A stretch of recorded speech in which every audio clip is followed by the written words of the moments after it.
ஆன்மீக நண்பர்கள் அனைவருக்கும் அன்பு கலந்த வணக்கங்கள். இன்றைக்கு நாங்கள் ஆன்மீகம் சம்பந்தமான பதிவில் வரலட்சுமி விரதத்தின் முக்கியத்துவத்தை பற்றி பார்க்கலாமா வாங்க.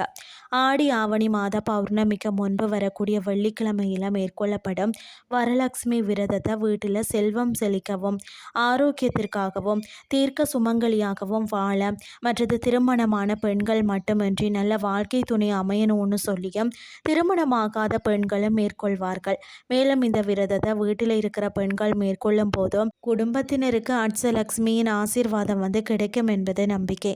வரலட்சுமி விரதம் 2026 எப்போதுன்னு சொல்லி பார்த்தீங்கன்னா, வரலட்சுமி என்றால் வரங்கள் அருளும் தேவி என்று பொருள்.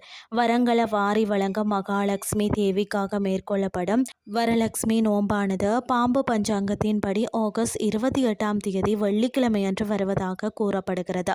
ஆனாலும் வாக்கிய மற்றும் திருக்கணித பஞ்சாங்கத்தின்படி வரலட்சுமி நோன்பானது ஆகஸ்ட் 21 வெள்ளிக்கிழமை வருவதாகவும் குறிப்பிடப்பட்டுள்ளது.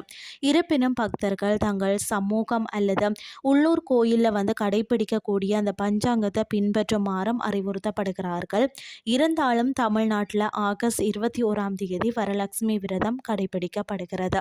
இன்றைய ஆன்மீகம் சார்ந்த பதிவு உங்களுக்கு பிரயோசனமாக அமைஞ்சிருக்கும்னு சொல்லி நானும் நம்புகிறேன். இதே மாதிரி மற்றும் ஒரு ஆன்மீகம் சார்ந்த பதிவோடு உங்களை சந்திக்கிறேன். நன்றி.